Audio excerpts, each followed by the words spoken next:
வணக்கம் நண்பர்களே. இன்னும் ஒரு இனிய காலை பொழுதில் தீதும் நன்றும் நிகழ்ச்சியில் உங்களை சந்திப்பதில் மிக்க மகிழ்ச்சி அடைகிறேன். செப்டம்பர் மாதம் திராவிட மாதம். அண்ணாவும் பெரியாரும் திராவிட முன்னேற்றக் கழகமும் தோன்றிய மாதம் இந்த மாதம். அதையொட்டி இதை நாம் திராவிட மாதமாக கொண்டு நாம் இந்த முப்பெரும் விழாவை தொடர்ந்து திராவிட இயக்க வரலாற்று குறித்த சில பார்வைகளை தொடர்ந்து முன்வைத்து வருகிறோம். அப்போது நீதிக்கட்சி தோற்றுவிக்கப்பட்டதை குறித்து சென்ற நிகழ்ச்சியில் நான் குறிப்பிட்டேன். நீதிக்கட்சி ஆட்சிக்கு வந்தது. கம்யூனல் ஜிஓ என்று சொல்லப்படக்கூடிய அந்த இடஒதுக்கீட்டை, வகுப்பு வாரியான இடஒதுக்கீட்டை உறுதிப்படுத்தக்கூடிய அந்த அரசாணையும் வெளியிடப்பட்டது. அதைத் தொடர்ந்து தொடர்ச்சியாக பல்வேறு விதமாக சமூக நீதியை கல்வியிலும் வேலைவாய்ப்பிலும் உறுதிப்படுத்துவதற்கு, முக்கியமாக பிற்படுத்தப்பட்டோர், அதேபோல் ஒடுக்கப்பட்ட சமூகத்தைச் சேர்ந்த மக்கள், அவர்கள் கல்வி பெறுவதற்கும் அவர்கள் அரசு பதவிகளில் இடம்பெறுவதற்கும் ஒரு மிகப்பெரிய ஒரு வாய்ப்புகளை, கதவுகளை நீதிக்கட்சி திறந்துவிட்டது. இதற்காக கடுமையான எதிர்ப்புகளையும் அது சந்தித்தது. அரசியல் எதிரிகள் நீதிக்கட்சியை ஒழித்து கட்ட வேண்டும் என்று முழுமூச்சாக பாடுபட்டார்கள். ஆனாலும் கூட சர் பிட்டி தியாகராயர், பனகலரசர் உள்ளிட்ட பல தலைவர்கள் அவர்கள் தொடர்ச்சியாக சமூக நீதி கோட்பாட்டை நிலைநிறுத்துவதற்கு இடையறாத பெரும் பங்களிப்புகளை அவர்கள் செய்தார்கள். அதற்கான பெரும் போராட்டத்தை நடத்தினார்கள். அவர்கள் போட்ட பாதைதான் இன்றைக்கு நாம் ஒரு நூற்றாண்டு கடந்து திராவிட மாடல் அரசாக மலர்ந்திருக்கிறது, வளர்ந்திருக்கிறது, உயர்ந்திருக்கிறது என்பதை பார்க்க வேண்டும். திராவிட மாடல் அரசினுடைய முதல் தளம் என்பது அது நூற்றாண்டுகளுக்கு முன்பே போடப்பட்டு விட்டது. அதாவது மதிய உணவு திட்டம். அதை முதலில் சென்னை கார்ப்பரேஷனில் தான் நீதிக்கட்சி காலத்தில் தொடங்கினார்கள் என்பதையும் இந்த இடத்தில் நாம் நினைத்து பார்த்தால், இன்று மாண்புமிகு முதலமைச்சர் காலை உணவு திட்டத்தை அறிமுகப்படுத்துகிறார் என்றால் இதனுடைய தொடர்ச்சியை நாம் புரிந்து கொள்ளலாம். நீதிக்கட்சி ஆட்சி காலம் என்பது சமூக நீதிக்கான ஒரு மிகப்பெரிய அடித்தளமாக அமைந்தது என்று சொன்னால், அதற்கு பிறகு பல்வேறு சூழ்ச்சிகளின் வழியாக நீதிக்கட்சி ஆட்சி வீழ்த்தப்பட்ட பிறகு அல்லது அது சிதைக்கப்பட்ட போது பெரியார் அதை ஒரு மிகப்பெரிய சமூக சீர்திருத்த பணியாக அவர் மேற்கொண்டார். அவர் காங்கிரஸிலிருந்து தீவிரமாக செயல்பட்ட தந்தை பெரியார் அதிலிருந்து விலகி அன்றைக்கிருந்த அந்த காங்கிரஸ் கட்சியில் உயர்சாதி ஆதிக்கம் மேலோங்கி இருப்பதைக் கண்டு கொதித்தெழுந்து சமூக நீதிக்கான ஒரு விடுதலை இயக்கமாக அவர் திராவிடர் கழகத்தை தொடங்கினார். அந்த சுயமரியாதை இயக்கத்தை, அதைத் தொடர்ந்து திராவிடர் கழகத்தை அவர் தொடங்கினார். அதாவது சாதி ஒழிப்பு, பெண்ணடிமை ஒழிப்பு, சமஸ்கிருத எதிர்ப்பு, இதுதான் பெரியாரினுடைய பெரும் மூச்சாக இருந்தது. அதற்காக அவர் எழுதினார், பேசினார், தன் வாழ்நாளெல்லாம் போராடினார், எண்ணற்ற போராட்டங்களை நடத்தினார். அதோடு அவர் இந்த சாதி ஒழிப்பை எல்லா நிலைகளிலும் செயல்படுத்துவதற்காக பெரும் போராட்டத்தை முன்வைத்தார். பெரியார் பேசாத ஊர் இல்லை, எழுதாத நாட்கள் இல்லை. பல்லாயிரம் பக்கங்களை சமூக மாற்றத்திற்காகவும், அறிவியல் பார்வைக்காகவும், மூடநம்பிக்கை ஒழிப்பிற்காகவும், சமூக சமதர்மத்திற்காகவும், ஆண் பெண் பாலின சமத்துவத்திற்காகவும், வர்க்கபேதமற்ற சமுதாயத்தை உருவாக்க வேண்டும் என்பதற்காகவும் பெரியார் தொடர்ச்சியாக தன் வாழ்நாள் முழுமையையும் அர்ப்பணித்தார். இன்றைக்கு பெரியார் போட்ட அந்த பாதைதான் அதற்கு பின்னால் தமிழ்நாட்டில் மிகப்பெரிய மாற்றங்களும் ஏற்றங்களும் வருவதற்கு அடித்தளமாக அமைந்தது என்பதை நாம் பார்க்கிறோம். பெரியாரினுடைய பாதையில் இன்றைக்கு நாம் ஒரு மிகப்பெரிய ஒரு உயரத்தை தமிழ்நாடு அடைந்திருக்கிறது என்று சொன்னால், அன்றைக்கு பெரியார் நடத்திய அந்த போராட்டம்தான் பெரியாரினுடைய கனவுகளை எப்படி அதற்கு பின் அண்ணாவும் கலைஞரும் செயல்வடிவம் கொடுத்தார்கள், நடைமுறைப்படுத்தினார்கள் என்பதை நாம் வரும் நாட்களில் நாம் பார்க்கலாம். நன்றி, வணக்கம்.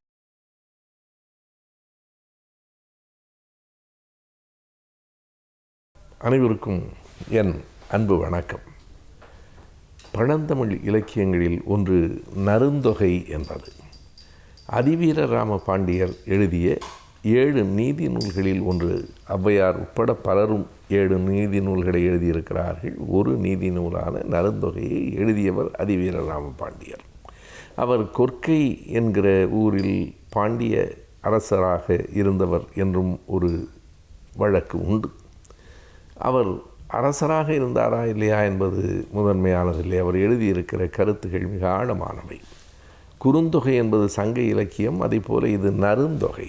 அந்த நருந்தொகையில் ஓரிரு வரிகளில் பல செய்திகள் சொல்லப்பட்டிருக்கின்றன. மிக ஆழமான, என்றென்றும் வாழ்விற்கு தேவையான செய்திகளும் இருக்கின்றன. ஒரு சில இன்றைய காலத்தோடு ஒப்பிடுகிற போது ஒரு சில பிற்போக்கான கருத்துகளும் இருக்கின்றன. பெண்டிற்கு அழகு எதிர்பேசாதிருத்தல் என்பது நருந்தொகைதான். பெண்களுக்கு எது அழகு? எதிர்த்து பேசாமல் இருப்பது அழகு. அப்படி பார்த்தால் இப்போது பெண்கள் யாரும் வழக்கறிஞர்களாகவே இருக்க முடியாது. எனவே அது அன்றைய மரபு, பழைய செய்தி. ஆனால் அந்த நருந்தொகையில் சில வரிகள் சிந்தனையை தூண்டுவனவாக, சில என்ன என்று சிந்திக்க வைப்பனவாக இருக்கின்றன. வரிசையாக 2-3 தொடர்கள் உண்டு. யானைக்கு இல்லை தானமும் தர்மமும், பூனைக்கு இல்லை தவமும் கருணையும், முதலைக்கு இல்லை நீத்தும் நிலையும் என்று வரிசையாக வருகிற போது நமக்கு குழப்பமாக இருக்கிறது. யானை தவம் செய்யாது, யானை தானம் தர்மம் செய்யாது, பூனை தவம் செய்யாது என்பதெல்லாம் நமக்கு தெரியும். எதற்காக யானைக்கு இல்லை தானமும் தர்மமும் என்று அதிவீரராம பாண்டியர் சொல்லியிருக்கிறார் என்று ஒரு கேள்வி எழுகிறது. யானை எப்போதாவது தானம் செய்யும் என்று யாராவது கருதி இருப்பார்களா? இல்லை. இந்த வரிக்கு இன்னொரு செய்தி இருக்கிறது. பிறகு அடுத்து வருகிற வரியில் இவற்றுக்கெல்லாம் தாண்டி ஒரு ஆழமான விளக்கமும் இருக்கிறது. யானை தானம் செய்வதில்லை என்று சொல்வதற்கு என்ன காரணம் என்றால், யானைக்கு கை மிக நீளம். தும்பிக்கை நாம் அறிவோம். நீளமான கை இருக்கிறது என்றாலும் நீளமான கை இருப்பது தானம் தவத்துக்கு பயன்படவில்லை. அவ்வளவு நீண்ட கைகள் இருக்கின்றன, எல்லோருக்கும் கொடுக்கலாம். ஆனால் யானை யாருக்கும் தானமும் தர்மமும் செய்வதில்லை. நீளமான கை இருந்தாலே போதுமானது என்று கருத வேண்டாம். அது சரி, பூனைக்கு இல்லை தவமும் கருணையும் என்று ஏன் எழுதியிருக்கிறார்? பூனை பல நேரங்களில் கண்ணை மூடிக்கொண்டு படுத்திருக்கும். கண்ணை மூடிக்கொண்டு இருப்பதால் அது தவம் செய்கிறது என்று பொருள் இல்லை. மறைந்த தென்கட்சியார் தான் சொல்லுவார், ஒரு மரத்தின் நிழலில் மாடு அப்படியே நின்று கொண்டிருக்கிறது என்றால் அது ஏதோ சிந்தித்து கொண்டிருக்கிறது என்று பொருள் இல்லை. எப்படி கன்றுக்குட்டியை எப்போது எல்கேஜி வகுப்பில் சேர்க்கலாம் என்றா மாடு சிந்தித்து கொண்டிருக்கிறது என்று கேட்பார். அதுபோல பூனை கண்களை மூடி இருக்கிறதே தவிர அது தவம் செய்வதில்லை. பூனைக்கு இல்லை தவமும் கருணையும். முதலைக்கு இல்லை நீத்தும் நிலையும் என்றால் என்ன பொருள்? முதலை நாம் பார்த்திருக்கிறோம், மீன்கள் எந்த இடத்திலும் நீந்தாமல் அப்படியே நிற்காது, நீந்தி கொண்டே இருக்கும். இந்த முதலை இருக்கிறதே, அது அப்படியே அமைதியாகவும் நிற்கும், பெரிய ஆற்று வெள்ளத்தில் நீந்தவும் செய்யும். இரண்டுக்கும் அந்த ஆற்றல் உடையதாக முதலை இருக்கிறது. எனவே தான் யானை கை நீளமாக இருந்தாலும் தானம் செய்வதில்லை, பூனை கண்ணை மூடிக்கொண்டிருந்தாலும் தவம் செய்வதில்லை, முதலை அவ்வளவு பெரிய உடல் இருந்தாலும் அந்த ஆற்றில் நீந்தாமலும் நீந்தியும் இருக்கிற பண்புடையது என்று சொன்னவர் கடைசியாக சொன்னார். இவற்றுக்கெல்லாம் இவை இல்லை என்று சொன்னவர் ஞானிக்கு இல்லை இன்பமும் துன்பமும் என்று சொன்னார். ஞானம் என்பது என்ன? அதற்கு என்ன பொருள்? இந்த ஒற்றை வரியில் அத்தனை செய்திகள் அடங்கி இருக்கின்றன. ஞானிக்கு இல்லை இன்பமும் துன்பமும். இன்பம் துன்பம் இவைகளுக்கெல்லாம் நாம் உட்படுகிறோம் என்றால் இன்னமும் ஞானம் வந்து சேரவில்லை என்று பொருள். ஞானம் அத்தனை எளிதில் வந்து விடாது. எனவே ஞானம் என்பது இன்ப துன்பங்களை தாண்டியது. அவ்வளவுதான். மிகச் சுருக்கமாக சொன்னால் இன்ப துன்பங்களை தாண்டியது ஞானம் என்பதை அந்த வரி விளக்குவதற்கு இந்த வரிகளெல்லாம் உதவுகின்றன.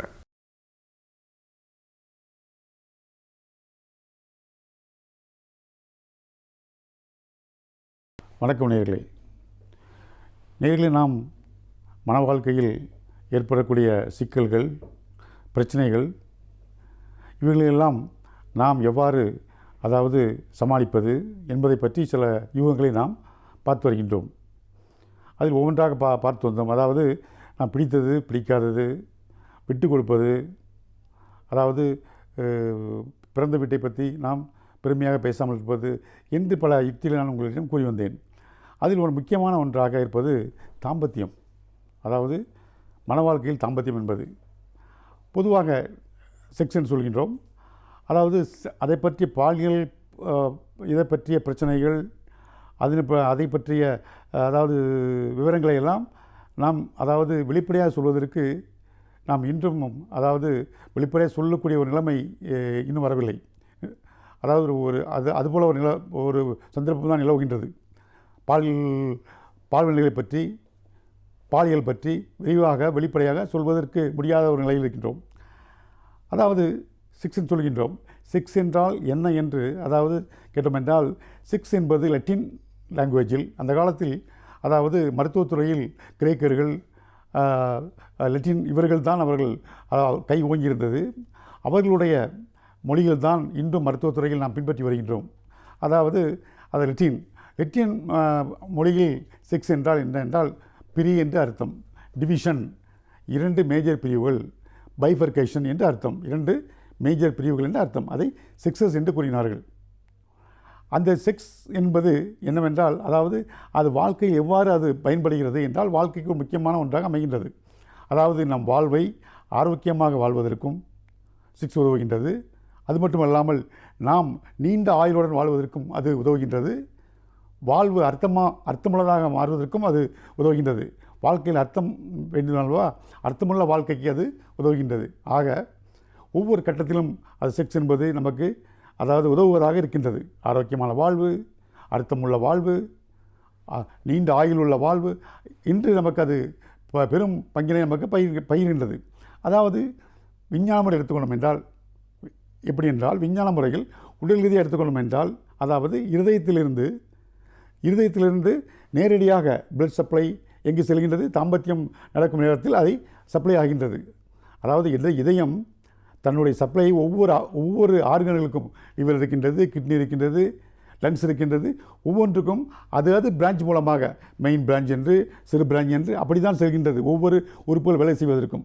ஆனால் இந்த தாம்பத்தியத்தில் இந்த செக்ஸ் இந்த செயல்படும் நேரத்தில் 5 புலன்களும், மனிதனுடைய 5 புலன்களும் ஒன்றாக இணைந்து செயல்படக்கூடிய நேரம் அது. அதாவது கோஆர்டினேஷன், கோஆபரேஷன் என்று ஒன்றுக்கொன்று கோஆர்டினேட் பண்ணி ஒத்துழைத்து மொத்தமாக ஒரே நேரத்தில் பணி செய்யக்கூடிய அந்த நேரம்தான், அதாவது செயல்படக்கூடிய நேரம்தான் நமக்கு தாம்பத்தியம். அந்த நேரத்தில் இருதயம் என்ன செய்கின்றது, நேரடியாக தன்னுடைய கண்ட்ரோல் எடுத்துக்கொண்டு நேரடியாக இரத்த சப்ளை அங்கே செலுத்துகின்றது.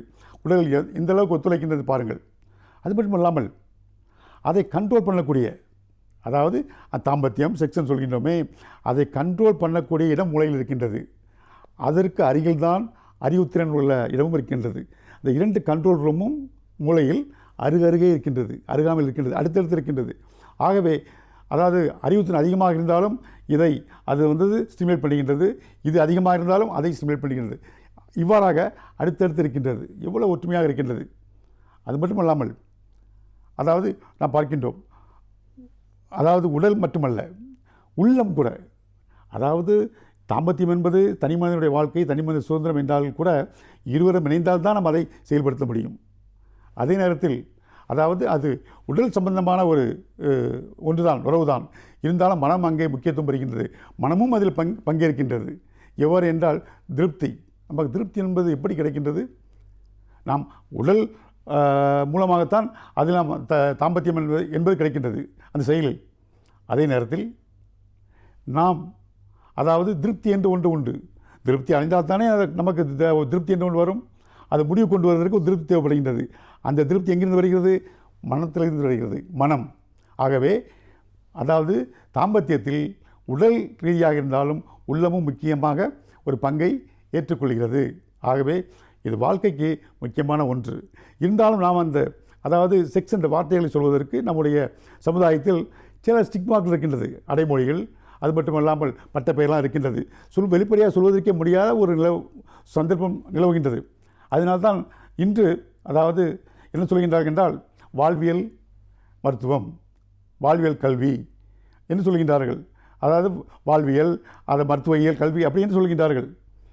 குடும்பவியல் கல்வி என்று கூறுகின்றார்கள். அதை நாம் அழகு தமிழில் சொல்ல வேண்டும் என்றால், நம்முடைய அழகு தமிழில் அர்த்தமுள்ளதாக சொல்ல வேண்டும் என்றால் அதுக்கு தாம்பத்தியம் என்று சொல்லலாம். தாம்பத்தியம் என்பது ஒரு புண்ணியமான வார்த்தை, ஒரு கண்ணியமான வார்த்தை. நாம் அதை பயன்படுத்திக் கொள்ளலாம். ஆகவே தாம்பத்தியம் மனிதனுடைய திருமணத்தில் தாம்பத்தியம் என்பது முக்கிய பங்கு வகிக்கின்றது. தாம்பத்தியம் இல்லாமல் திருமணம் இல்லை. தாம்பத்தியம் இல்லாத திருமணங்கள் அதாவது நிலைக்கலாம். ஆனால் திருமணம் இல்லாத தாம்பத்தியங்கள் நிலைத்ததாக சரித்திரமில்லை. ஆகவே தாம்பத்தியம் என்பது ஒரு முக்கியமான ஒன்றாக இருக்கின்றது. தாம்பத்தியம் அதுவாக நம்முடைய சமுதாயத்தில் எடுத்துக்கொள்ளும் என்றால், திருமணத்திற்கு அப்பாற்பட்ட தாம்பத்தியத்தை சமூகம் ஏற்றுக்கொள்வதில்லை. அது கண்டிக்கத்தக்கது, அது தண்டிக்கத்தக்கது. நம்முடைய சமுதாயத்தில் திருமணத்திற்கு அப்பாற்பட்ட தாம்பத்தியம், ஒரு பாலியல் உறவு என்பதை சமூகம் ஏற்றுக்கொள்ளுமா? ஆணாக இருந்தாலும் சரி, பெண்ணாக இருந்தாலும் சரி ஏற்றுக்கொள்ளாது.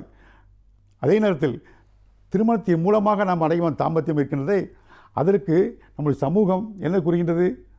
அதை ஒரு புண்ணியமாக நினைக்கின்றது, ஒரு கண்ணியமாக நினைக்கின்றது, ஒரு மரியாதையாக நினைக்கின்றது, நமக்கு ஒரு மரியாதையும் கிடைக்கின்றது அந்த தாம்பத்தியத்துக்கு. அதை சாந்தி என்று கூறுகின்றோம், மன அமைதி, சாந்தி முகூர்த்தம் என்று கூறுகின்றோம் அல்லவா. திருமணத்தின் மூலம் அதை அடையும் பொழுது அதனுடைய கண்ணியமும் அதனுடைய மதிப்பும் கூடுகின்றது. ஆகவே திருமணத்தில், தாம்பத்தியத்தில், அதாவது இந்த தாம்பத்தியம் ஈடுபடும் போது அதில் சில கட்டுப்பாடுகள் இருக்கின்றன. எழுதாத சட்டம், அது எழுதாத சில சட்டங்கள் இருக்கின்றன, சில கோட்பாடுகள், விதிமுறைகள், கட்டுப்பாடுகள் எல்லாம் இருக்கின்றன.